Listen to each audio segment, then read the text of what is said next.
Doing well. Welcome to drboycetv.com, the home for intelligent Black people. My name is Dr. Boyce Watkins. Come on in, guys. Come on in. I hope you are able to hear me okay. I am all the way in Egypt, and it is super. It's super late. I think it's about. I think it's like 3 in the morning here in Egypt or something like that, and it's kind of crazy.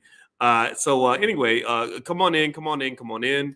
And I am going to do what I call a Dr. Boyce Expose, which is where I'm going to literally just answer questions that you guys have in rapid fire succession. Now, give me a yes in the chat if you can hear me. Give me a quick yes if you can hear me. Also, let me know what city you're from. What's going on? I see Extra Money, Vic FM, McLennan Group. My name is Corey. How are you? Good to see you. Good to see you. And a few of you are going to come in via text, I'm sure. You'll get a text message from me. If you want to get text messages when I go live, just text the word Boyce to 87948. Text Boyce to 87948. Dr. Bingham, good to see you. Douglas Jones, good to see you as well. Feet Funkerson, Sky RM, Uncle, will selling covered calls still be viable and lucrative if we go into a recession? Actually, it works great. It works best during a recession, because in a recession, when the market goes south, let's see, remember, there's two different things, right? There's an economic recession, and then there's a market decline. In a market decline, everybody loses money for the most part. Not everybody, but most investors lose money.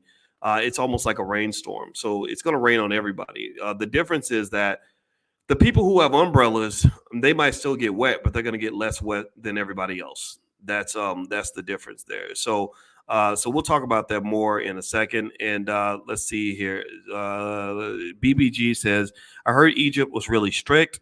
How true on recording? How true is that? Nah, Egypt is cool, man. Cairo is amazing. Me and my wife went out at 1:00 in the morning. Cairo was jumping at 1:00 in the morning, and actually we came back in about 2:30 a.m. and it was still jumping. I mean, there was people out there with little babies and nightclubs, and it just, I mean, I was very surprised by how active Cairo is. It's a beautiful city. I encourage you to come see it. It's also pretty cheap. My wife is looking at the most expensive luxury hotels in Cairo, and it turned out that a lot of them weren't more than like $150. So if you can make your way over here, I think that having, I don't know, I think that having a nice time, the food's not expensive and all that, I think you can, it's quite affordable. Let's see. Sweet and Sour says, my name is Coretta. How are you doing, Coretta? Good to see you. Ronald Wesby out of New Orleans. Good to see you. Let's see here.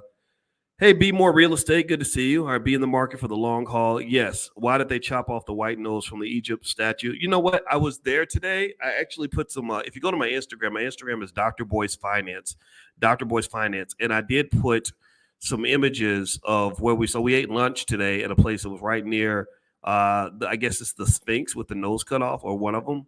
And we saw that, and then there was like a pyramid in the background of that. So it's really a beautiful scene. And if you want to see the images, you can go to my Instagram, Dr. Boyce Finance, and I'll keep you guys posted with pictures. I got to go look up. I think that I thought they cut the nose off because they just kind of had this whole issue with Nubian people, Black people. But then again, I got to double check that. Do I think the market will rebound next week or get worse? Nobody knows, Dr. Bingham. Right now, what's going on with the stock market is that there is a concern that that AI is not going to pay off the way they expected it to. They thought AI was going to make a certain amount of money by now, and it hasn't started making that money. And so also the jobs report was weak for this month. And so there are worries that the economy could be going into a recession. What you're going to see soon is you're going to see the Federal Reserve most likely mention an interest rate decline. They're going to cut rates soon. That's going to hopefully give a little boost to the economy as well as a boost to the stock market. So if you wanted my best guess on whether the market's going to be weak next week, I think it's going to be strong. In my dissertation work, when I finished my doctorate in finance, I did it at Ohio State. One of the things I did write about in my dissertation was weekly stock market reversals. And in this dissertation, which took me probably about a year and a half to write, I wrote it under Professor Andrew Caroli. Let me see where he is. I'm gonna look him up and see, because I love this man. He's one of my favorite white people. Let me tell you, this white man got me through my PhD program, and I love him. And so don't you ever say Dr. Boyce he dislikes all white people. That ain't true. I don't have any issue against white people. I just love Black people. Black love does not mean white hatred. And when I tell you, one of my favorite people that I just admire immensely is Dr. Andrew Caroli. I'm going to tell you about him in a minute, but let me finish my point on this. So basically, in my dissertation, there was this thing that we discovered, basically these weekly reversals in the stock market that typically when the market shoots way up, it tends to be overbought. And then when it goes way down, it gets oversold. And so the market tends to have a weekly overreaction factor. So my best guess, my hope that this is true. Again, I'm not here to say this is going to happen with factual certainty, but I have a belief that the market is going to go up next week. That is where I'm positioning my portfolio now. Am I wrong? I could be wrong, man. I could get this completely wrong. If I get it wrong, then I'm sorry. Lord, forgive me. Best guess, and this is how I'm investing. Generally speaking, the trend of the stock market is positive. Generally speaking, the stock market tends to go up more than it goes down. So if you try to bet on the market going down, you're usually going to be wrong, and you can get burned pretty badly. So I personally would not get in the habit of constantly betting against the market. I just think that's like betting against intelligent black people. If you bet against intelligent black people for too long, eventually you're going to crap out because we're too great, we're too strong, we're too capable, we cannot lose.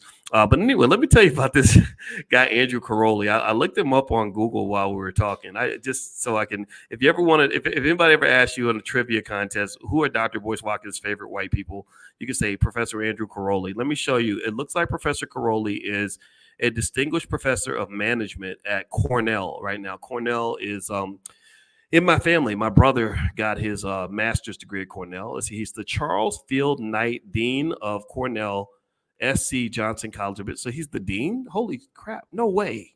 He's the dean? No, he's not the dean. He's not the dean. No way. No way. That's cool. That's a big. Y'all don't know. I mean, really, to be the dean of a business school like the Johnson School at Cornell is a pretty big deal. And he's a smart guy. I know he got his doctorate at the University of Chicago. Let me see if he's the dean. That's crazy. I didn't know the. Wow.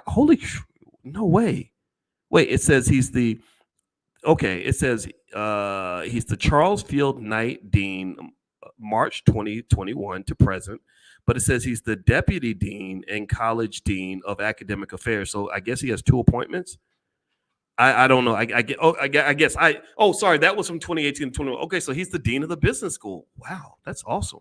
Okay, there we go. There now you know my background. If you want to know where I came from, I don't talk about it a lot. Yeah, he's the dean, Melody. Right. I should have known that. I'm just kind of in shock because I knew he was good. I just didn't know he was the dean of the Cornell Business School. That's a pretty difficult position to get in academia. And let me just tell you, the reason I'm giddy over this guy. If you ever want to say like I'm just jocking some dude, like this would be an opportunity for you to make fun of me.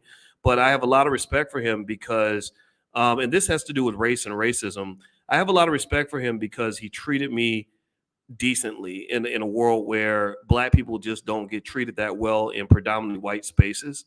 A lot of us, give me a yes if you've gone through that. How many of y'all know or have experienced this kind of thing? Let me see if I can put his face on the screen. There he is. How many of y'all have gone through that where you've noticed, like, even with the nice white people, when you're black and you're in a space where black people don't usually operate, like you're not a rapper or a comedian or an athlete, but you're like an engineer or you are a medical doctor or something, and you'll just notice like the white folks kind of just, white people just kind of being white, you know what I mean? Just kind of like not really being blatantly disrespectful, but just kind of like microaggressions, like little mosquito bites, like little racial mosquito bites. You know what I'm talking about? So like racial microaggressions are something that are really traumatic. I mean, most of the studies show that these things will kill you, that they literally stress you out to the point where you eventually just, blood pressure is up and everything else, all these health ailments we experience. So long story short, the thing I like about Professor Caroli and what I admire about him so much is that he was a guy where I never really felt that, he just, and I'm gonna tell you the pattern I noticed is that most of the time when I would run into white people who didn't betray my trust, by just doing some of the goofy stuff that some white folks can do. It was usually somebody from another country. And so Dr. Caroli was from Canada. And I just really have a lot of admiration for this man. And I don't know if people make fun of me for saying these things, but I think we should give credit where credit's due. This man, I remember I took in PhD programs can be kind of brutal. We had to take this exam. I forgot the qualifying exam, and in the qualifying exam, if you fail the exam, they kick you out of the program. That's it. If you fail the exam, then you they just send you away. They don't care how many if you've been in there 5 years or whatever, given 5 years of your life is literally they literally just dump you. And so anyway, I took that exam and he gave me a really hard problem on asset pricing. Asset pricing it's a kind of finance that is very mathematical and it's deeply related to what you might consider to be price discovery and stock prices. There's lots of mathematics behind it and everything else. It's pretty complex stuff. It's fun stuff though. And I remember he gave us this question that they used to give the students at the University of Chicago. University of Chicago is kind of like the Vatican of finance. That's like arguably the top one, two, or three. It's probably the top three, sometimes number one in finance. Anyway, and he said that I was the only student at Ohio State that was able to answer the question that he gave. He gave a really hard question. He said, you were the only one that was able to answer it. And that was when, I kind of like really had developed an interest in statistics, math, and finance and all that. And I remember just him being kind to me, and I could just say, I don't know. I don't know. Maybe there's white people listening, but I just really wish they understood just the depth of the trauma that you feel when you go in and you do all the right things and you do your best and you make good grades and you work your ass off and you are led into this false reality they feed us. And maybe this is why I sound like an angry black man sometimes, is you get fed a false reality that if you do everything right and if you are a good person and you work your ass off, then eventually you're going to have opportunities like everybody else. And that just hadn't been my experience. I found I was in a situation that felt impossible because I felt like who I was not good enough, that they didn't want me around because I was black. They wanted me around despite the fact that I was black. So I'm going to take this guy off the screen and stop jocking him because I know it sounds ridiculous that I'm gloating over this man. But there's a black man, W.C. Benton. Without those two men at Ohio State, I would not have gotten my PhD. That's how crazy it was. And it was trauma. It was hard. It was really difficult. And when you get out of a situation like that, like if you survive the battle, which I did, sometimes you can have some bitterness. I'm gonna tell you, I've been pissed off a long time. I don't know if anybody else has been, but I've been pissed off a long time. I'm definitely an angry black man when you come to me with an energy that is deemed, in my view, to be not to be less than what I've earned or what I deserve as a human being. Like when you come at me with a disrespectful energy, I become angry. If you come at me with a condescending energy, I become angry. If you come at me with a sort of some sort of remnant of this racial hierarchy that we live in America, I get very angry. So as a result of this, that type of stuff requires therapy because that's real trauma, And like I can just tell you, for example, I told you all about how D.L. Hughley called me up and said some really crazy things. I mean, it really sounded a lot like a threat, like a physical threat. And I'm gonna tell you, when you talk to me like that, my back gets stiff real quick. It's like no. So whether you're talking about this Democrat Republican stuff, where I told you how I feel politically. I told you what I support and what I don't support. I told you where I stand. You're not knocking me off that perch. The same thing is true when you talk about white Americans and those who try to bully us. I don't think that we should allow anybody to make us feel bad, about who we are when we've done our best, when we've contributed to society, when we know that a debt is owed. And I can just tell you that as human beings, we deserve better than that.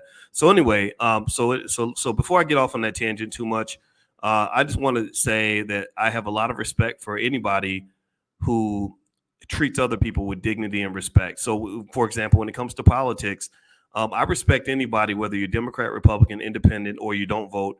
If you just simply allow other people to live their lives and do what they want to do, and you don't harass them or mistreat them or become overly disrespectful, then that's fine. We can be friends. Same thing is true when it comes to the racial thing. I've never had an issue with white people ever. I just don't. I have an issue when white people feel that their whiteness somehow makes them better than me, or somehow they feel that I'm supposed to bow to them. I don't do that. I don't bow very well. My knees don't work. I'm Megan the Stallion. I don't have Megan knees. I'm not bowing for nothing. I'm not twerking for you. I'm not doing none of that stuff.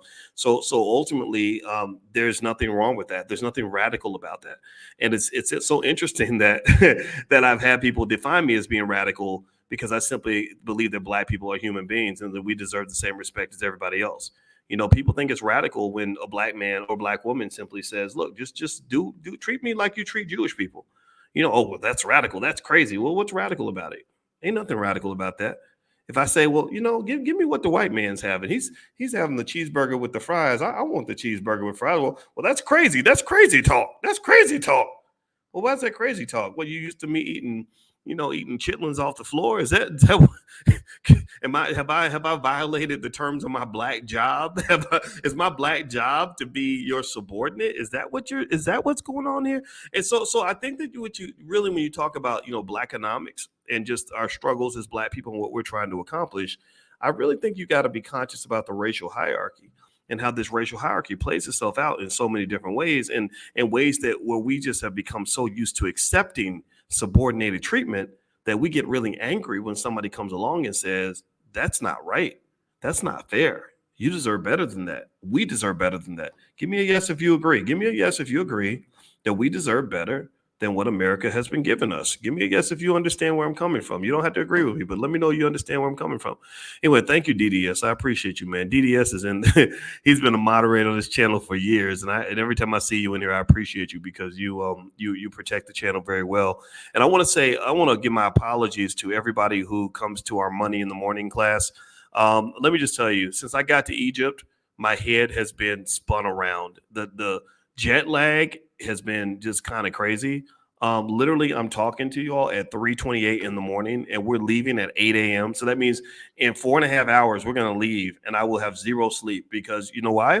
Because we finally got into our hotel about 3:30 p.m., and everyone was exhausted. And so I laid down in bed and slept like 7 hours. 7 hours, and me and my wife woke up at 10:30, and we were like, oh my God, I just slept, like had a full night of sleep. And I woke up after everybody's gone to bed. So we got up, and you're right, Colin. You got to take care of yourself, right? So I got up and I said, okay, let me stay hydrated. Let me take some vitamins because I don't want to get sick. Because when your sleep is off, especially if you're 53 years old, you got to take care of yourself. So I took some vitamins, drank some water, and said, okay, let's go find some food. And the cool thing though about Cairo is that Cairo is just jumping. Like Cairo just has so much stuff happening. So we found all these places open to eat, like at 10:30, 11 o'clock at night. So we went down to this Italian restaurant, and I got some chicken parmesan or something.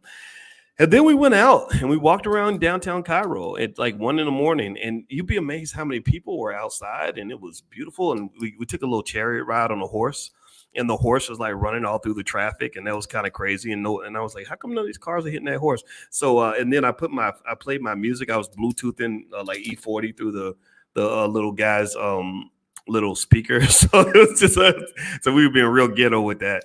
And yeah. So that's been my night. So anyway, I want to apologize to everybody in Money in the Morning. I have to cancel tomorrow, and I may end up having to cancel for about 4 or 5 days in a row because what the problem is that 10 a.m. Eastern in here is actually, I think it's like 5 p.m. East, 5 p.m. here. And I don't know if the tour guides are going to have us back in our hotel room by 5 p.m., which means I don't think I can do Money in the Morning. I may have to just cancel this week. But what I will do, though, is I am going to do some stuff throughout the week where I'll just go live on my YouTube channel. I'll send you guys a link and a notification. So if you want to be invited to the Money in the Morning class, feel free to text the word morning to 87948. You can text morning to 87948, and you'll get an invitation. And also, I have a training in the Dr. Boyce Academy that we took 67% off. It's Black Wealth 101. Where you can get a certificate out of the Dr. Boyce Academy. So I'll text that out later if you guys are interested in that. So anyway, let me answer some of your questions. Do me a favor. Could you please hit the thumbs up button, thumbs up, share, subscribe. And if you have a question for me, put it in the chat. and I will answer questions. If you can make it like a one-sentence question, that would help. That way I can give you a one-sentence answer. If I miss your question, then just repeat the question, and I promise you I will answer as many questions as I can. How many of y'all saw Sha'Carri Richardson in the Olympics? Did anybody see Sha'Carri today? Two things happened in the Olympics that pissed me off. Well, it did. I'm not going to say piss me off. Surprised me. How about that? There were two things in the Olympics that got my attention that occurred. The first was, did anybody see where Sha'Carri got the silver medal? Did anybody watch that? I'm a big track and field fan. In case you don't know, I'm actually I used to be a track coach, so I've studied track and field. I'm not as great of a coach as some of these experts out here. You know, I follow some people like Michael Johnson and stuff like that, and I envy Michael Johnson. I mean, I wish I could have ran a 43 in the 400 meters. You know, like the guys like that, I just admire and respect. And but you know, so with Sha'Carri, but I do analyze, right? Because I studied a lot as an athlete and as a coach. And let me tell you what got Sha'Carri beat. She got beat by a really talented woman named Julian Alfred. I believe Julian Alfred is from the Virgin Islands. Correct me if I'm wrong. She's got a real strong back. Has anybody ever seen Julian's back? She's got a real muscular back. Not that that matters, but it's true.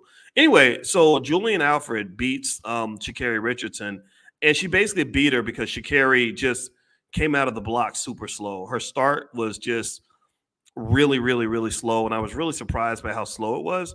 And to Sha'Carri's credit, Sha'Carri showed extraordinary talent by virtue of the fact that she was able to actually get second place. St. Lucia, thank you, St. Lucia. Okay, thank you. I thought it was a Virgin Islands. Okay, St. Lucia. So shout out to St. Lucia.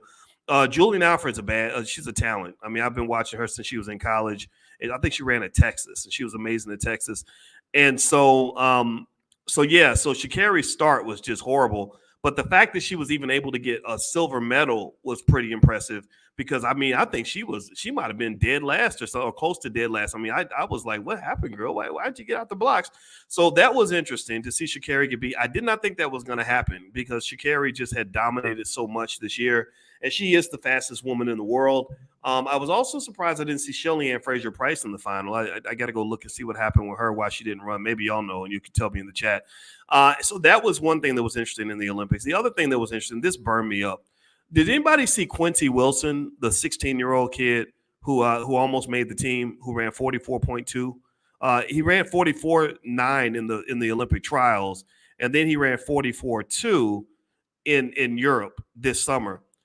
He was supposed to be, in my opinion, he should have been an alternate on the 4x4 medley team, or whatever they call it, mixed, the 4x4 mixed, where they have two men and two women that run. A man runs a leg, a woman runs a leg, a man, woman, that type of thing. And they have broken the world record in the second to last round. So they looked really good. They were pretty amazing. And so they get into the final, and they end up getting beat. The lady from the Netherlands, I can't remember her name. She's a really good hurdler.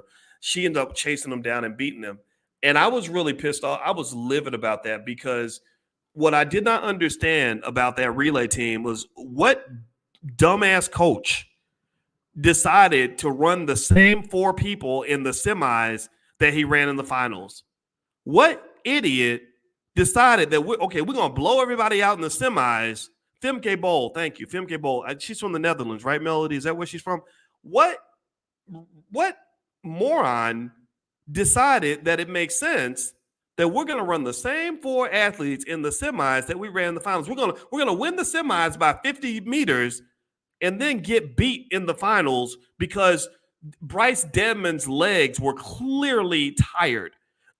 Even the first guy, Vernon Norwood, on the first leg, his leg, I can see fatigue in his legs because running the 400 is hard. Running the 400 is really difficult. It drains you. So I couldn't believe it. I said, why didn't you run Quincy Wilson? He's 16. It's like a great news headline. This kid, and he earned it. Quincy Wilson is not hype. He's the youngest Olympian ever, and he's not hype. He's not up there because somebody hooked him up or his daddy got him a good job. No, Quincy Wilson was up there because Quincy Wilson ran the 8th fastest time on earth. That's what Quincy Wilson did to get on. So the fact that they didn't put him on that relay team and they end up losing like a bunch of idiots, looking like idiots. I'm not saying they were idiots. I mean, the runners did the best they could. It's the coaches that were the idiots. That just made me mad. You should have had Quincy Wilson in the semis and then let Bryce Dedman rest his legs so that Bryce could run that extra half a second that you needed in order for you to win that race. So that's what I've been noticing with the Olympics. Now, the other thing I'm noticing with the Olympics, by the way, you can put your questions in the chat and we can switch over to financial stuff. I just have to talk about the Olympics because it's just on my mind. The other thing I'm super pumped up about though is I cannot wait to see the men's 100, 200 meters. That's going to be some gangster stuff because you've got Noah Lyles up against the Jamaican brother. Give me his name. I'm so bad with names, but he ran a really fast time this year, but nobody knows who he is. And it's going to be interesting to see if Noah can hold on because the Americans have some competition. Woo, buddy. They got some competition. There's a guy from Botswana that's just killing it super fast. There are a couple of Jamaicans that are just amazing. There's Ferdinand Amanyala at Kishane. Yeah, y'all gonna have to help me with names. I don't know why I'm not good with names. I'm trying to get better. Kishane Thompson and out of Jamaica, there's another guy out of Jamaica that's super fast. Noah Lyles, he does have a bad start, Melody. You're 100% correct. But then Kenny Bednarik is amazing. Fred Curley's amazing. Those two Jamaican guys are amazing. And then you got the guy from Botswana and Omanyala out of Africa. Like, you've got so many fast people in the 100 meters. It's crazy. Yeah. Now, the Brit and the South African, you talk about the guys from Houston. Yeah, I know you're talking about Hinchcliffe and I forgot his name, Sean Maswangani. They're both fast.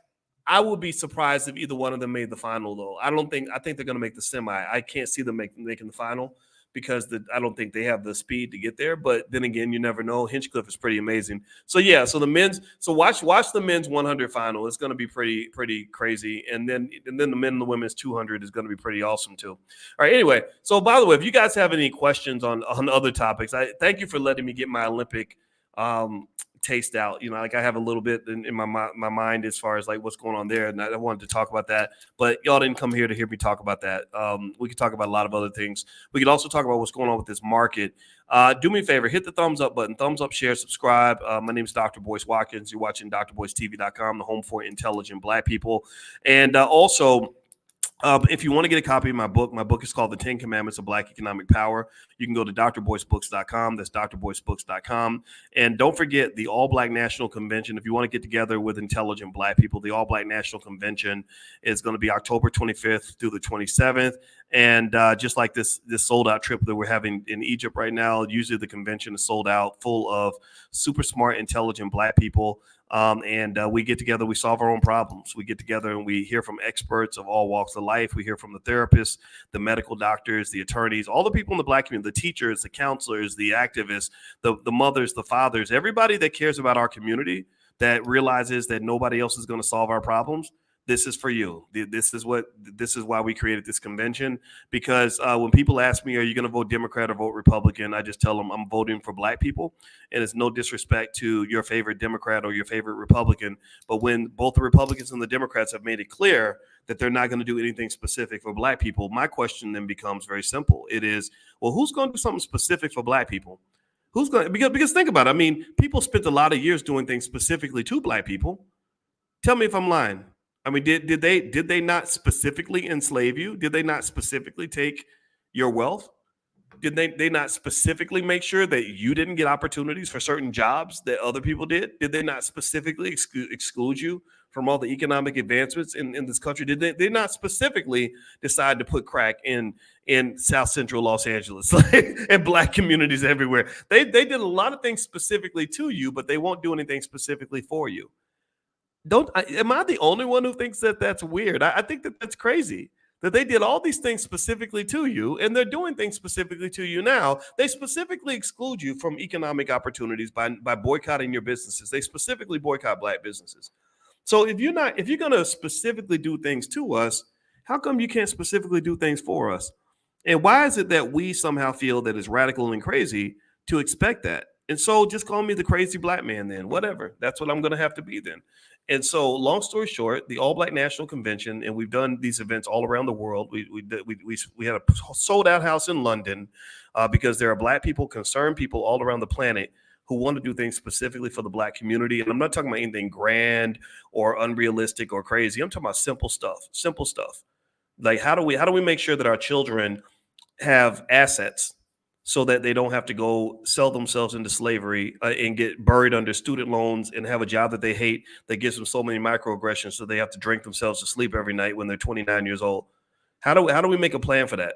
You know that there is a plan for that. You do know that. You know I'm a financial scientist, right? You do know my doctorate's in finance, so I can easily make a plan for you on that. It's very simple. Or other questions like, how do we make sure that when they go out into this really difficult world where it's really tough to succeed financially and otherwise, how do we make sure they don't do it all by themselves? How about we teach them about family and connection with others so that they can have healthy relationships? How about we heal the trauma? Why does being Black have to mean that you're traumatized? Why does Black have to come with pain? We can fix that. So long story short, these are the things that we address at the convention. We've got probably about 40 to 50 breakout sessions and different panels and speakers and all kinds of connections you can make. So if you'd like to join us in Chicago, with Lombard, Illinois, to be precise, feel free to go to allblacknationalconvention.com. And when we get to the All Black National Convention, I will announce our next group trip. Right now, we're in Egypt. That's where we are now. So hopefully my Wi-Fi won't go out or anything because I am in another country right now where we did a group trip to Egypt. It was a test to see if that was even of interest to folks. And apparently the interest was there because literally I think we sold out of tickets in about 2 weeks. So next time we'll expand the group a little bit. We'll go from maybe 50 to 100. And 50 is a pretty big party, though. I mean, we've had a really great time with 50 people. So maybe we'll try like 70 to 100 people next time. And we'll announce that at the convention. It'll probably be South Africa or Ghana.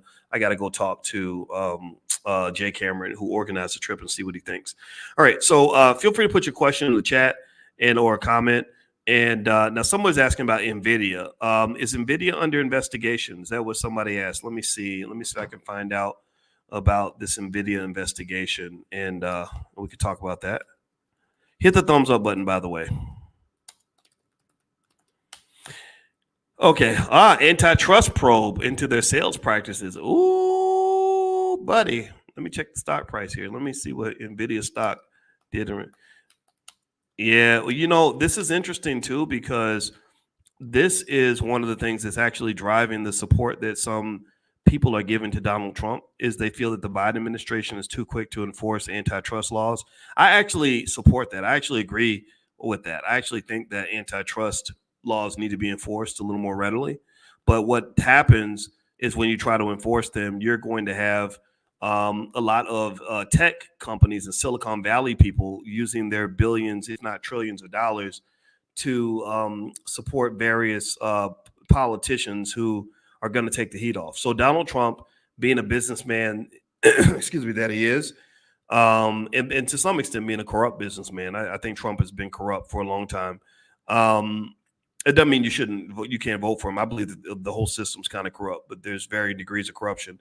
I could see him sort of being a friend to business people that don't want to be investigated for things like antitrust law. So if you see here, Nvidia stock is dropping a little bit. It went down 5.7% this week. If you believe that AI has the long-term potential that people claim that it does, then this might be a buying opportunity. I'm personally not buying any more AI. I own AI Nvidia. Sorry, I own Nvidia. I'm going to sit on it. I'm not going to add to my portfolio. I do have a list of AI stocks. If you'd like to have me send the list to you, just text the word stock to 87948. Text stock to 87948, and I'll send you the list of AI stocks that I like. So let's see. This article says that the U.S. launches antitrust probe into Nvidia over sales practices. The Department of Justice, blah, blah, blah, blah. Okay, they're claiming they're getting complaints from competitors that it may have abused their market dominance in selling chips that power artificial intelligence DOJ investigators are looking into whether Nvidia pressured cloud providers to buy multiple products, the report said.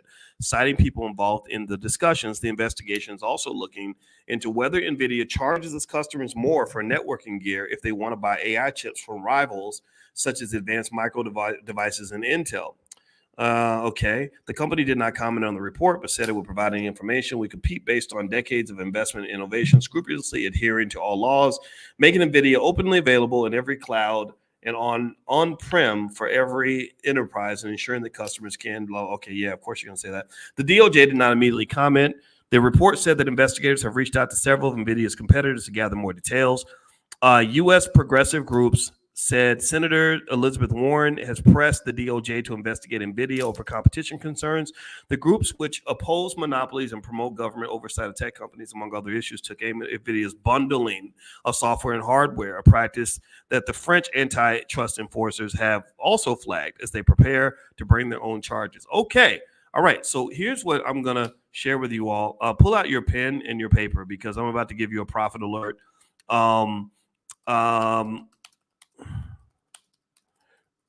Because here's what I'm thinking, and this is, I'm literally going to put my money where my mouth is. I'm going to open up my E-Trade account as I'm talking to you. I'm going to make an investment based on what I'm about to say to you. NVIDIA's biggest competitors, a couple of them are AMD, Intel, and Qualcomm. AMD, Intel, and Qualcomm. I see what's happening here. So basically what's going on is NVIDIA is doing something that, in my view, is very natural. You're right, Melody. It probably is sour grapes. I remember Angela Yee, when I went on the Breakfast Club a few times, Angela Yee had this great quote on her Twitter where she said, I'd rather be hated than be a hater. So basically what she's saying is that when you win, people are going to hate you for it. You know, even if you're winning ethically and honestly, it doesn't matter. People are going to make up stories. You know, you're a woman, people are going to say, oh, you know, she slept her way to the top, or she, or she only got it because her daddy is the blah, blah, blah, whatever. Right. And that's just what happens. Or, so basically NVIDIA right now is the winner. They're the fattest pig in China. They say the fattest pig always gets slaughtered. So basically what my thought is that what they're doing is very natural. I have full belief that they're probably doing what they're accused of doing.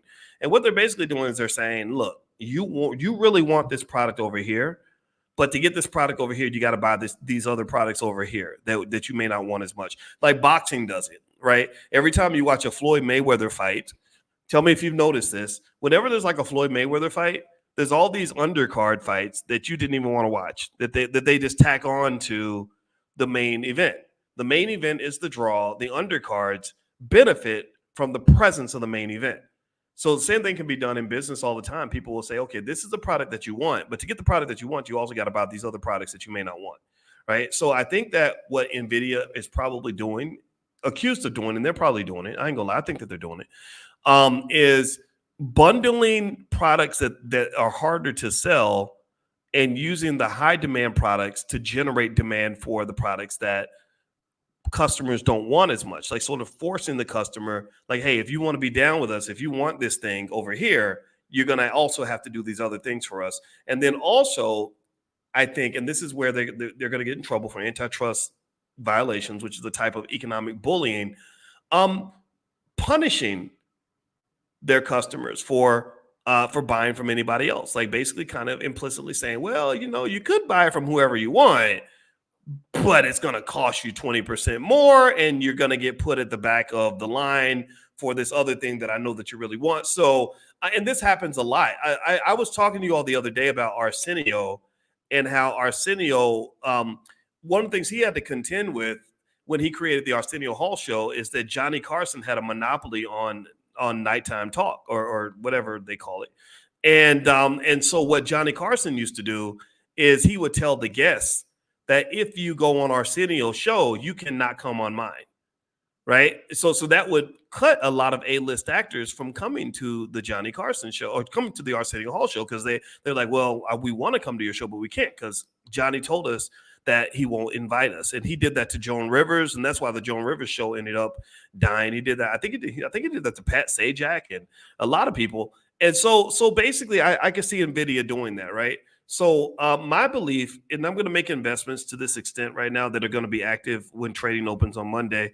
Somebody mentioned ARM also as another competitor to Nvidia. Yeah, sure, ARM qualifies as well. So what I'm going to do right now is I'm going to buy some shares of ARM. ARM. ARM is the ticker symbol. The shares are $113 a piece. It's a great company.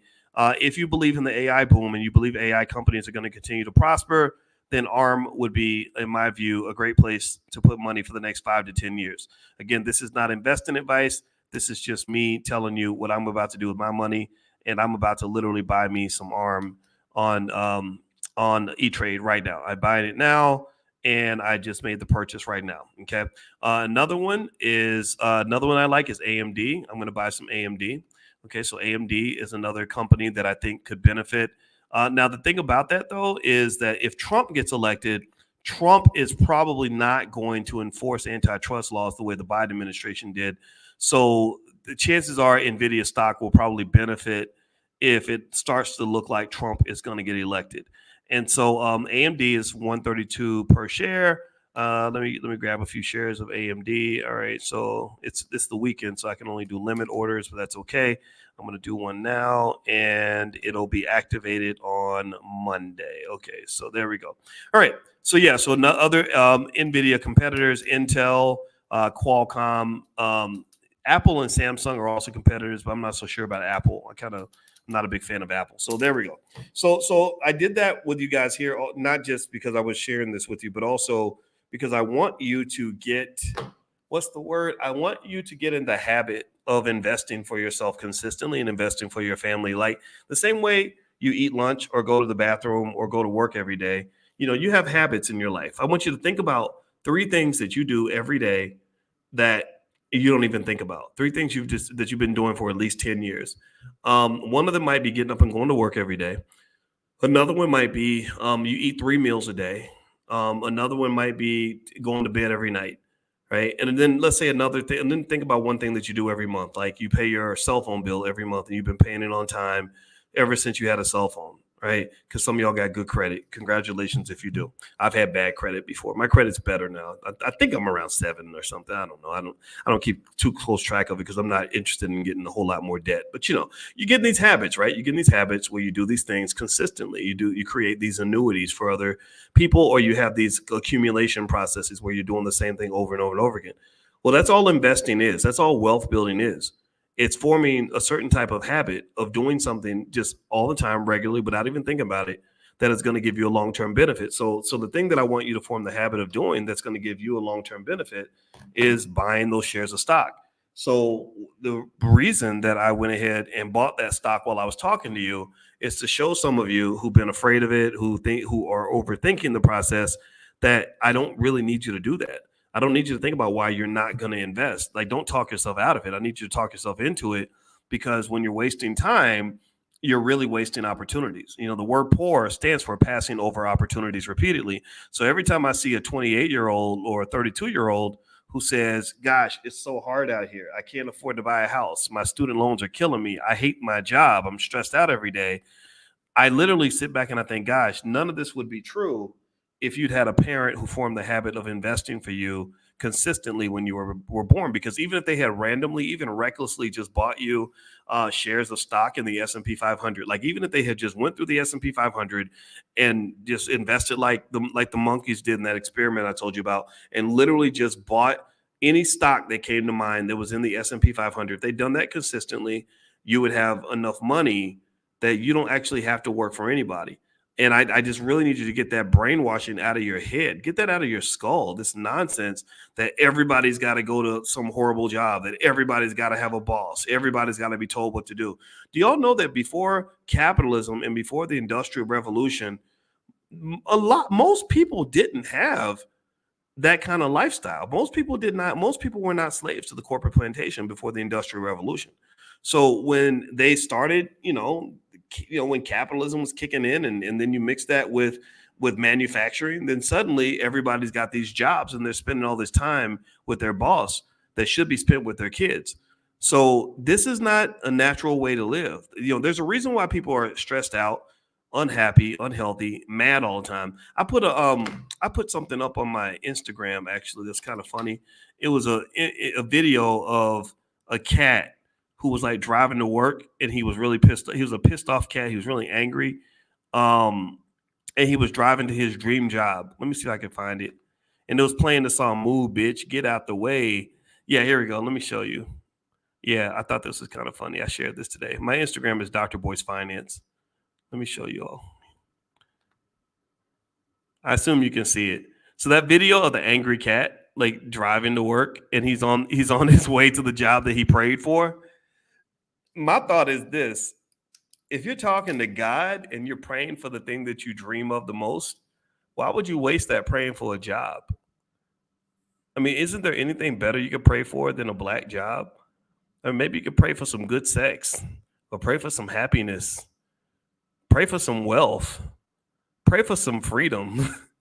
They got us in church praying for jobs, praying for Democrats. Please, Jesus, please elect the Democrats so they can get me a good black job. I'm not, if I get to talk to God and he grants me 3 wishes or whatever, I'm literally not going to be praying for a better job. So, so I can just tell you that I'm going to just say to you that if your dream consists of going to work every day and then being in an environment where you're not happy and you're stressed out, I just want to encourage you to consider having a better dream. Let me, and again, I'm not even really, I'm going to share this at the risk of sounding like I'm bragging. I'm not trying to brag at all. Because I understand we all have our struggle, but I'm going to just give y'all an honest reflection, and I hope that's okay. And if it comes out awkward, I hope you can forgive me for that, because I'm really trying to be helpful. So when we got to Cairo, I went into the hotel room, and this hotel, it's not really a hotel room. It's 3 gigantic rooms. I'm sitting in the dining room. In the dining room, I'm sitting at a table that is super long. It could sit like maybe 8 people. So it's a big, gigantic table. There's a full kitchen over there with, stove and refrigerator and all that. There's a full living room with very nice, very fancy furniture. And it's got 2 bathrooms in this room. And then the bedroom's beautiful and all this stuff. They even have a bidet, the bidets where the Europeans put the water up their butts. It's got one of those, right? And so, and it's overlooking Cairo, which is just an absolutely beautiful city. And so when I look out here and I see this, I think about, when stuff like this happens, what it does is it kind of helps me to reflect on why my whole life I was so happy that I worked extremely hard. Like why, I'm glad when I was 25, I was grinding when my friends were running to the nightclub, or why when I was 30, I was finishing my PhD when other people were just sitting around doing nothing. Why I'm glad to have always been extreme when it comes to working hard and being consistent, making plans and learning wealth. It makes me reflect on why I'm glad I studied finance. That was the best thing that ever happened to me, was to learn how money operates, because I found over time how important money is for our own freedom, happiness, and survival. And so what my point is to say that there's like bigger dreams out there than getting a better black job. Do you understand what I'm saying? Like the idea that they got us dreaming for a job and praying for a job. I think there are better things you can dream about, better things you can pray for. Do you understand what I'm saying? And I don't want to, and the reason I'm hesitant to even share all that is because I don't want to sound like some rich, arrogant prick who is out of touch with the challenges that we all experience with going to work every day. So I'm not here to in any way belittle anybody's situation or minimize it. I'm just here to say that, when you talk, especially when you're talking about kids, a lot of y'all got kids and grandkids, give them the big dream. Have them dreaming about the penthouse instead of dreaming about the basement. They got us operating on level 1 when we should be on level 12. Seriously, they got us out here dreaming of, they'll take a nightmare And that nightmare will become our dream instead of a real dream that we should really be dreaming about. Do you understand what I mean? Like, it's like rappers. Rappers will dream about getting a record deal so they can get screwed by a Jewish record label that's going to take all their damn money, and then they end up pissed off because they're not famous anymore, and now nobody will pay them money and they can't pay their bills, and they got 8 babies, mamas, and all that. That's not a dream. Or you become a rapper and people are shooting at you and all this other crazy stuff. That's not a dream. That's a nightmare. So they give you the wrong dream. That's my point. So part of dreaming and fulfilling your dreams starts, in my view, with having the right dream. Well, now, what is my opinion of the right dream? I'll just give you my perception. If it helps anybody, I hope that it helps somebody out there. The right dream is one that involves, first off, just your happiness and your fulfillment, you being content with your life. I think peace is powerful, not having a lot of stress. I think being around people that love you and respect you and appreciate you for who you are goes a long way. I think that starting there, you can then work down to some of the material stuff. If part of your happiness and your freedom involves a vacation every now and then, or a nice car or a nice house, dream about that too. And just know that if you understand economics at the highest levels, there's people out here that just know how to just make it rain when it comes to money. There are people out here that know they can go get $20,000 in a day if they have to. But it requires a certain level of thinking and a certain level of economic consciousness and financial intelligence that is not heavily promoted in a public school system that simply needs more workers for the factories and the corporate offices and the big corporations. They're like, we don't need these people dreaming too big, because if they start dreaming, they're going to start believing falsely that they're the ones in control of their own lives. We don't want people to believe in self-determination. We don't want people who believe that they can actually do what they want to do. We need them to be committed to doing what we want them to do. We don't need generals and leaders. We need soldiers. We need economic soldiers who are going to join the American economic army and help us to maintain a strong economy at their expense. Now, I respect soldiers. I tell you that all the time. I love my veterans, man. I just have so much admiration for those who defend the country. And I think that makes perfect sense as long as you're fighting for something that you believe in, as long as you're fighting for something that means something for you. And so when it comes to being an economic soldier, I'm going to be black first. I'm going to be family first. I'm going to be an economic soldier for my people before I become an economic soldier for the man. Do you understand? So at the end of the day, like do your thing, work hard, set a goal, have a big dream, do all these things. Aim for the impossible, fight, be radical about it, whatever. But also I encourage you to be really radical about the children and your grandchildren. Because when I tell you with every ounce of energy in my soul that it doesn't have to be like this, all that black suffering that you see on the internet, it doesn't have to be that way. There's no law written by God or anyone that says that being black means you're supposed to be broke, stressed, struggling, mad, getting mistreated, getting shit on every day. Like, ain't no rule saying that. They got you aiming for the trap. Part of the trap is to get you to want to go into the trap. It's easy to make a trap work when you can get the trappee to walk right into the trap voluntarily. Tell me if you get what I'm saying. So part of the trap ain't just the trap. The trap ain't the whole trap. A big part of the trap is psychological. If I can get you to dream about the trap, then I don't have to force you to go into the trap. If I can get you to chase the trap, then the trap is going to be much more effective. So part of the trap is getting you to admire the trap. So they got y'all dreaming about the damn trap. That's what I'm saying. Do you follow what I'm saying? Like that's what I see. But again, I admit, I know, because, I've been trained in economics in a lot of different angles. I can see things others can't see. Okay. So I'm not, so maybe it takes time for you to see what I'm seeing, but I'm telling you, let's start with the very basic stuff. If every black family that really wanted to do things specifically for black people and specifically for themselves, if we ever wanted a policy that was specific for our people, a policy we could implement without the permission of any politician, the specific policy I would specifically implement for black people, we've implemented this already, is that every black child in America should know how to start a business by the age of 12, so that they'll dream about black ownership instead of dreaming about a black job.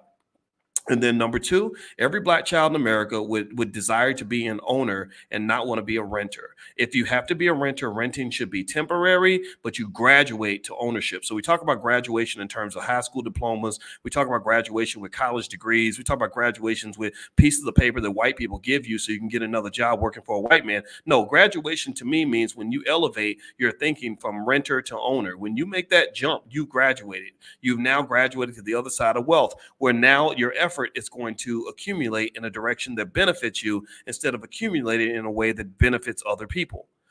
Thirdly, I would make sure every black child just owns shares of stock from the time they're born, and that their parents would very seriously and aggressively accumulate shares of stock on behalf of the family, so that by the time that child is 25 years old, they ain't got no financial problems. They not run around here upset because they can't raise $2,000 to pay the rent. They're not worried that because they can't pay a $20,000, $30,000 student loan or whatever it is. They're not scared to get married because they don't have enough money to get married and start a family. They're not letting money kind of block them from all the blessings that you're supposed to have in your life. So if you do that, I've shown you guys this. I've mentioned this a billion times. The $5 a day plan, blackwealthmasterplan.com, is totally free. Blackwealthmasterplan.com. At blackwealthmasterplan.com, I lay out a very simple vision that says, hey, if you invest $5 a day or $10 a day, your child is very wealthy by the time they're 25 years old. The grandkids are good. They're solid. They're not on TikTok complaining about how hard it is for a millennial to buy a house. They're not living that life. That's not their reality. So if you want your reality to change, I don't know who you're going to vote for. And I know I get in trouble when I talk about politics because people get mad. They're not used to black men being smart. They're only used to hearing from like goofy black men and dumb entertainers who just go along and say anything they want them to say. They're not used to black men having a brain. And so one of the things I would say to you is that one thing that we know for sure is that all the politicians have made one thing abundantly clear. They're not interested in doing anything specifically for black people. They're just not. But one thing that's also abundantly clear is that somebody got to do something specifically for black people, because a lot of things were done specifically to black people. So given that something must be specifically done for black people, it's going to have to be done by us. And these basic little ideas that I've just mentioned to you about stock ownership, understanding real estate, the difference between being a renter and an owner, and then that last piece regarding starting a business by the age of 12, all these things will create a whole revolution in terms of young people who just know how to figure things out economically, who know where the money's at. They know how to go get it. Because part of their frustration isn't just a lack of resources, it's a lack of knowledge about how to obtain the resources. So you're scared. You don't know what to try, what to do, because everybody on the internet scamming and lying and making stuff up, and people are getting you involved in goofy, crazy, get rich quick, nonsense and all this other stuff, blessing looms and everything else. And then when it doesn't work, people will say, oh, well, see, I tried investing. Investing's bad. And I'm like, well, no, you didn't really try investing. You tried your cousin's blessing loom, and that wasn't really investing. But your cousin knew all the buzzwords like generational wealth and all these other things that we talk about when it comes to black economics and group economics. And they'll use terms like group economics, generational wealth, and we got to work together as a people, as a community, and all this other stuff. And then you invest in those things and they don't work out. So ultimately, what I would say to you is just keep it simple. Just do simple things, but you got to do something, right? The key idea is that if you do nothing, then you'll get nothing. If you don't make something happen, then nothing's going to occur except for what you've already had before. And the problem that we have, the biggest problem you have for most young people, particularly those between say 25 and 40, who are really feeling the weight of America's economy, is that they just don't know what to do. They're just stuck. And this is, in my view, the direct result of a lack of financial literacy and a lack of financial resources that should have been addressed 20 years ago. Like if you're 38 and money's tight, somebody should have been hooking you up and taking care of you when you were 4. Somebody 25 years ago should have been thinking about the future, and nobody thought about your future. So if you don't prepare for the future, then you won't be prepared in the present. Anybody who's prepared in the present is only prepared because somebody prepared for the present when the present was the future. Do you understand? So what are you going to do right now in your life and in the lives of the people you care about to prepare for the future? I can just tell you that simple idea of delayed gratification and preparation, that would solve probably 80-90% of the problems that we have financially, culturally, and otherwise. A lot of our problems occur because preparation is seen as extreme. When people like me talk the way I talk, people say, "Oh, you're too serious. I want to go to the club. I want to go to the party. I want to go get a drink. I want to go twerk a little while, or I got to go vote for the Democrats, or the Republicans are going to come kill us." And everything is based on what's happening right now. Like, people react to what's happening right now instead of reacting to what's going to happen tomorrow. So that's the mindset of an investor. If you don't know how investing works or how stock markets work, the reason stock prices change, stock prices do not change solely based on what's happening right now. Right? That's a fact. Like, stock markets do not change based on what's happening right in the moment. Stock markets evolve partly based on what's happening in the moment, but more importantly, they evolve based on what they think is going to happen in the future. So just the idea of investing, period, is the ability to have a dual consciousness where you can pay attention to what's happening now. You can look around it and see what happened in the past, but you don't live in the present and you don't live in the past. You also partly live in the future. So the question is, do you live in the future? And if so, what does that mean for you? Can you sit here in 2024 and visualize the year 2029? Or do you think that that's just so far away that it's never going to happen? Because if you start preparing for 2029 right now, you'll be very well prepared. In 2029, you'll be in great shape. If you pick a plan and you stick with it and you do that for 5 years, whether it's losing weight, building better relationships, I don't know, investing your money. If you pick a plan now and stick with it and you do that till 2029, by 2029, you'll be in great shape. But if I talk about 2029, that seems like a long way away. 2029 seems like, like this impossible year that's never going to happen. But 2029 is not that far away. 2029 is to 2024 what 2019 is to 2024. 2019 was not that long ago. A lot of y'all were sitting here listening to me in 2019. So stop acting like 5 years is a million. 5 years is not a million. So what is your plan? What is your preparation? And I can tell you that if you plan and you prepare and you get in that habit of doing that, your life will always be better. Most people that are really stuck and having a hard time are people, unfortunately, who have always made decisions without considering the future, because I guess they think the future is never going to arrive. Like seriously, and we all do it. We all do it. Like when I was gaining weight, I gained weight because I would eat food and forget that, like, if I keep eating like this, I'm going to get fat. Because one potato chip never made me fat. I never got fat from eating one potato chip. It was eating one potato chip over and doing it over and over again. And then, 3 or 4 years later, I've got this extra weight on my gut, right? So ultimately what I would say to you is I would encourage you to just think through, like, what your mindset is and what your approach is to wealth and economics. And just also understand that when you're talking about our people, when you're talking about Black people, like, again, I know I got a lot of friends that get mad at me because I'm just not really getting into the whole Democrat Republican thing the way they are. And part of the thing that just throws me off is I sit here and I say, gosh, Lord Jesus, I cannot pay attention to somebody who specifically told me that I'm not doing anything for Black people. Why, the Democrat or Republican, why would I do that? I've got better things to do. And then also my thought is, if that's the best solution you have, then that pretty much means you have no solution. When others have pretty much told you they do not care enough about you to ever come and solve your problem, that your problem is your fault and that it's going to be your reality and you're going to have to live with that, what greater signal do you need to know that you have to increase your self-esteem to the point where you pay attention to you first? You have to just say, like, I appreciate you. I don't have anything against you, but I've got things I got to do. My kids are hungry. I'm starving. I'm having a hard time over here. This is really tough over here. We have to do this. And I think also as Black people, I don't know if we have enough confidence to believe that we can solve our own problems. And I think that's also part of the issue as well. I think that we believe to the core of our soul that in order for anything good to happen in our lives, white people have to be involved. White people do not have to be invited to the cookout every time.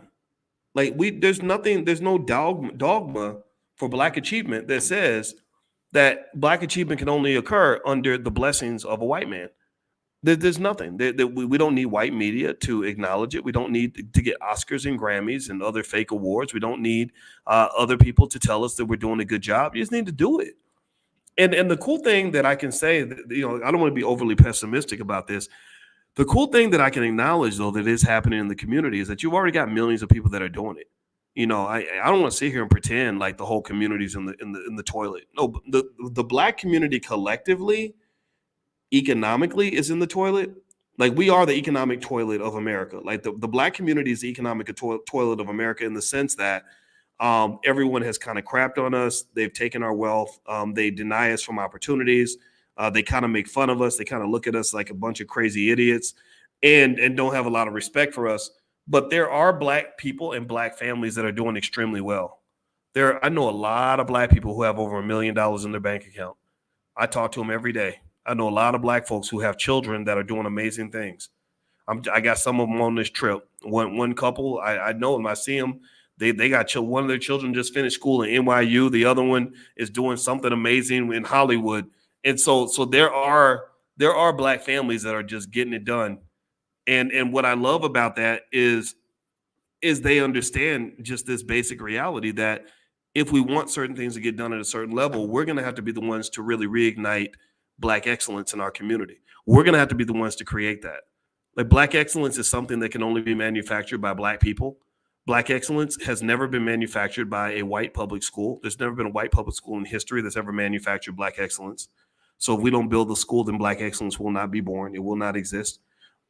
Black excellence is something that comes from Black people, Black families, and Black love, and really caring about Black issues. So it's not just about building people that are capable. It's about building people that have the right value system where they apply their capabilities in a way that is beneficial to the Black community. So it's not just about what you got, it's how you apply what you got. Like, I could have $10 billion, but if I only apply 0.1% of that 10 billion to the Black community, then the Black community doesn't have 10 billion. The Black community has 1/10 of 100th of 1% of the 10 billion, or whatever I choose to apply. So ultimately, it's not just about building the right kinds of children. It's about building children with the right kinds of values. So the question becomes this, the very simple idea. You've heard many politicians, numerous Democrat and Republican, specifically make it 100% clear. Look, it's not like I'm gonna do anything specific for Black people. Okay, I get that. Kamala said it. I'm sure Trump is thinking it. I can't think of anything in Trump's record that shows he's done a lot for Black folks. I don't think he's as racist as people make him out to be, but he's definitely not the friend to the Black community that he might claim to be. So that leads to that final question: who's gonna do it? Who's gonna do stuff specifically for Black people? And it has to be done. Something must be specifically done for Black people in order for Black people to progress. You have tried the political route. You've voted for the people that you've been told to vote for. You've gotten up every day and you went to work on time every day, like you were told to do. You've done everything you've been told. You went to college and got a bachelor's degree and went $200,000 in debt. You made good grades in school. You didn't break the law. You've done everything you were told to do, and it did not work. So the question I would ask you is, why haven't you just concluded that you have to do something different? At what point do you say, okay, you know what? We tried this did not work. We're going to try something else. And then the question becomes, what is that something else? So what I'm hoping we can at least accept here is that in this particular space, the stuff that we talk about each day, this is the solution. I know this is the solution. I have a lot of faith in this solution because I've seen the solution applied and I've seen it actually work. I've actually seen Black people who've done some of the things that we talk about every single day in the space who are doing extremely well. I've seen Black people who have more money than white people. I've seen this all the time. I've seen Black people who have more education than the average white person. I've seen more Black people who have more freedom than the average white person. So anyway, I'm done. Thank you for listening. Hit the thumbs up button. Thumbs up, share, subscribe. Also, if you want to join, we do. If you want to know what I'm doing, some people think I'm just talking. I don't just talk. I do things. We actually have Monday in the morning financial consciousness training every single morning at 10 a.m. Eastern. It's completely free. I won't be able to do it this week because I'm in Egypt and the time zone difference and the jet lag has just kicked me in the ass. So I don't know east from west or north from south or morning from evening. So I'm going to go ahead and cancel probably 2 or 3 days in a row. I apologize, guys. But what I'll do is when I do get a chance to pop in and talk, I will send you guys a text on that number. So if you text morning to 87948, I'll send you guys the text and you can join and hang out with me. But I don't know if I can do everything in the morning just because I don't know how the schedule is going to work. So please forgive me for that. All right. So let's see a few more questions. Let me answer a couple questions here. Rena says, Dr. Boyce, have you heard of Dr. Umar of Wellington, Delaware, opening up an all-black school?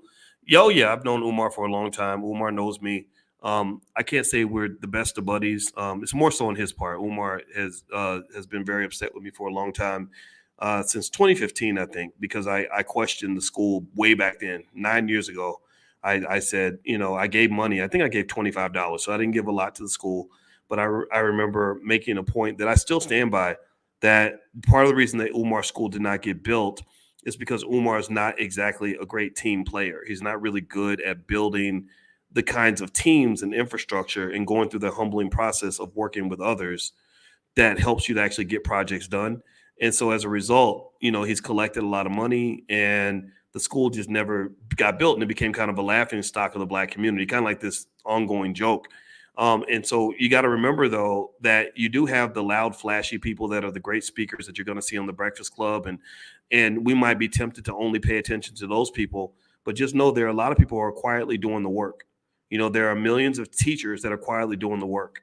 There are millions of guidance counselors that are out here quietly doing the work. They're not popping up on radio shows and TV shows. They're quietly doing the work. There are millions of parents that are quietly doing the work. There are millions of activists out here that are quietly doing the work.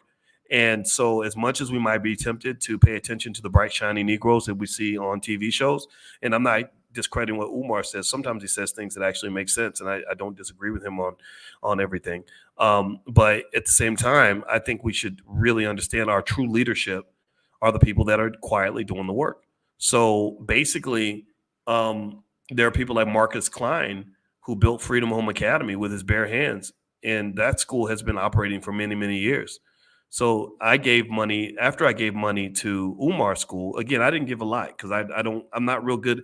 I don't enjoy investing in things that don't exist yet. I like to see evidence, proof of concept that it's actually going to get done. Marcus Klein, I think I wrote him a couple of checks for a few $1,000s each. And I did that because he's got a real school called Freedom Home Academy International.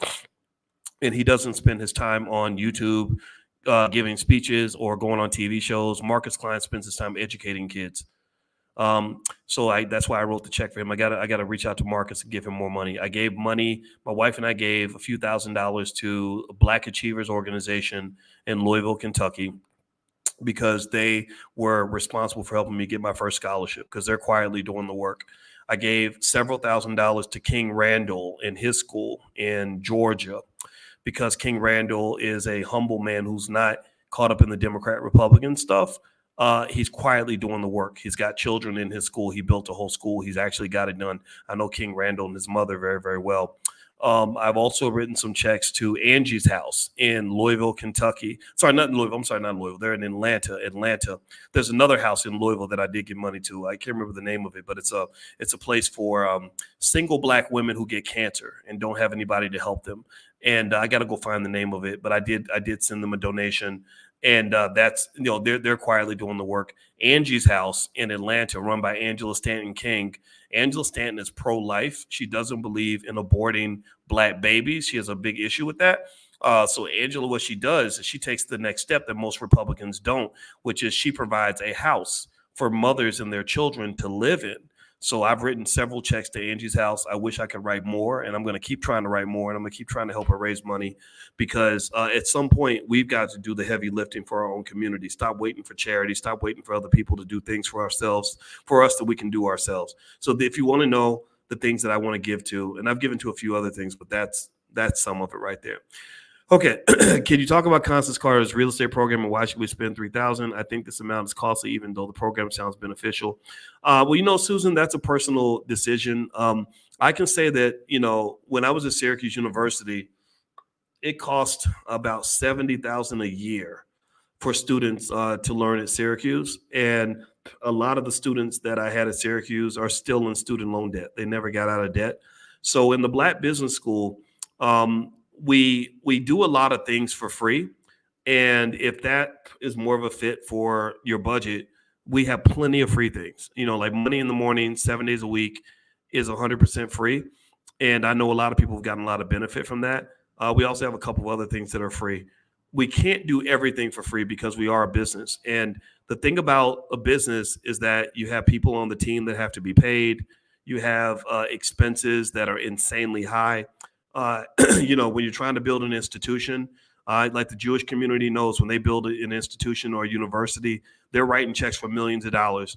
Unfortunately, in our community, we don't have people that will write multi-million-dollar checks for Black institutions. And we also don't want money from the government or money from corporations.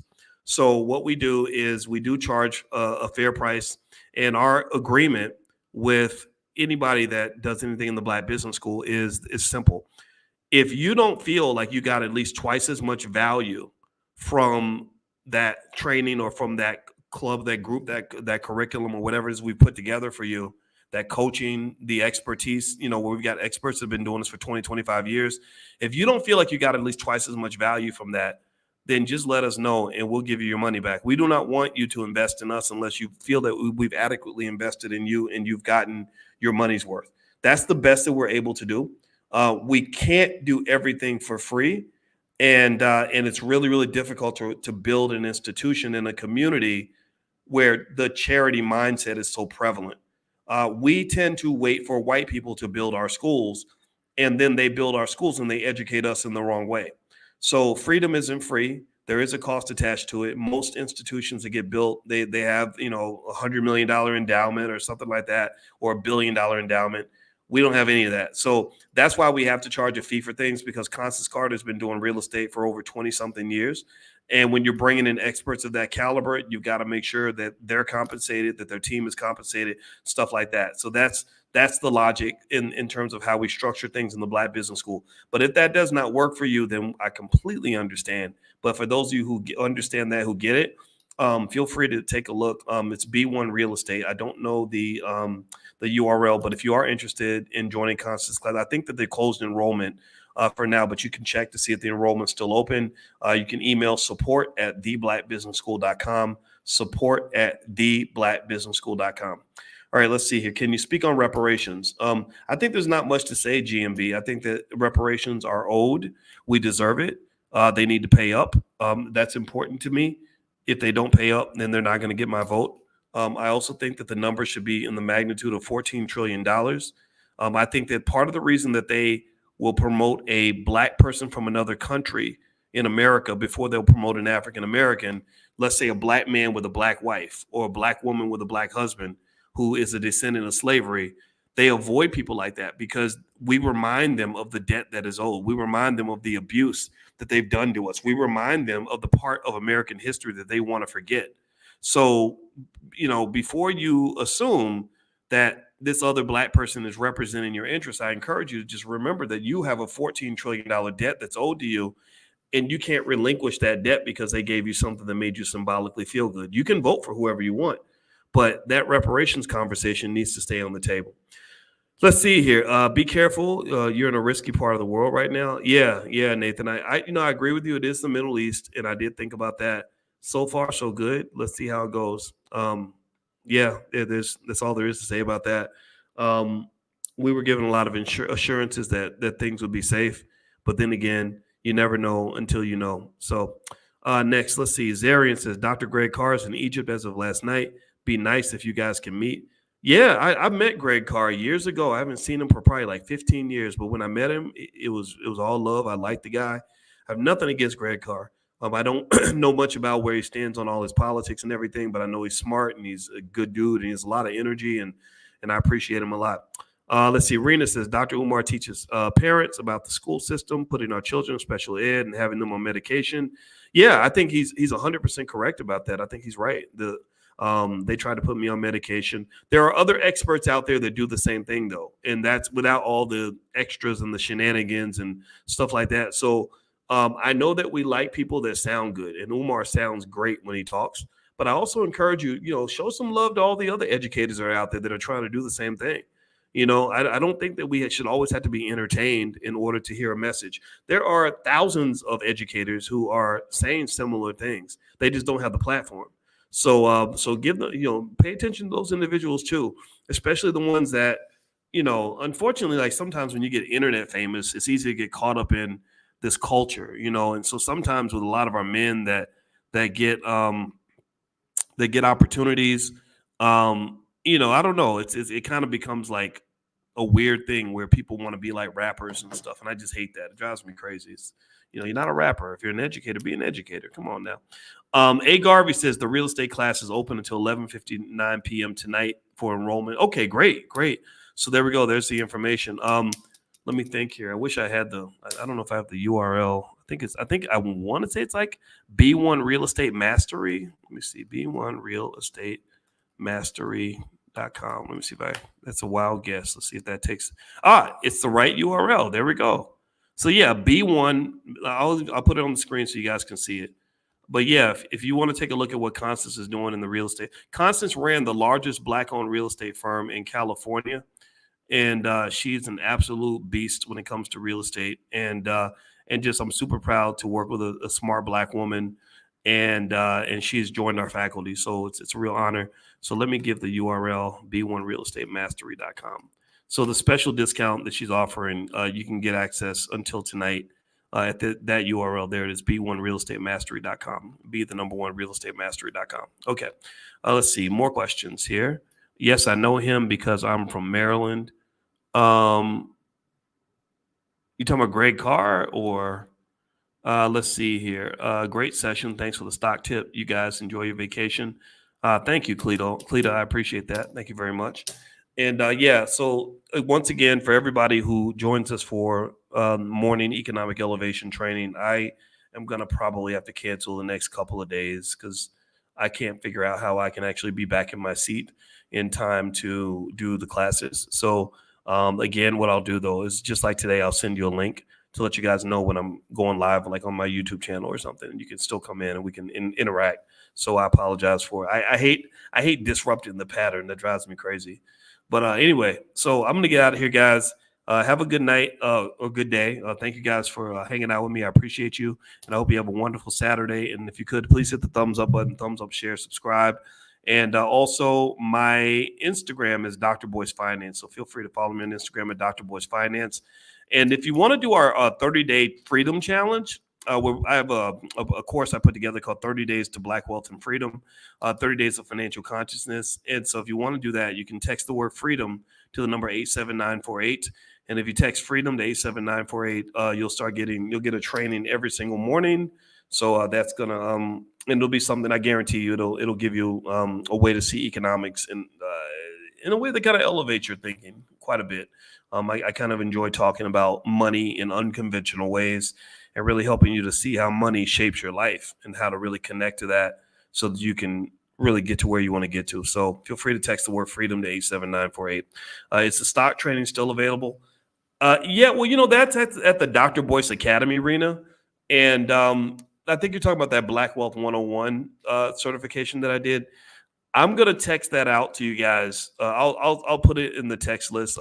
Make sure you're on the text list. Text morning to 87948, and I'll send you a link if you want to join. And since it's already done, you can get the recording. I think the sign up for lifetime access was $299, but I can drop it to $99, and I can send you all a link if you'd like to take a look at that. So feel free to grab that. All right, so have a good night, everybody, and I'll keep you guys posted on Egypt. I'll put pictures on my Instagram. My Instagram is Dr. Boyce Finance. Bless you. Have a good night, and I'll see you soon. Bye-bye.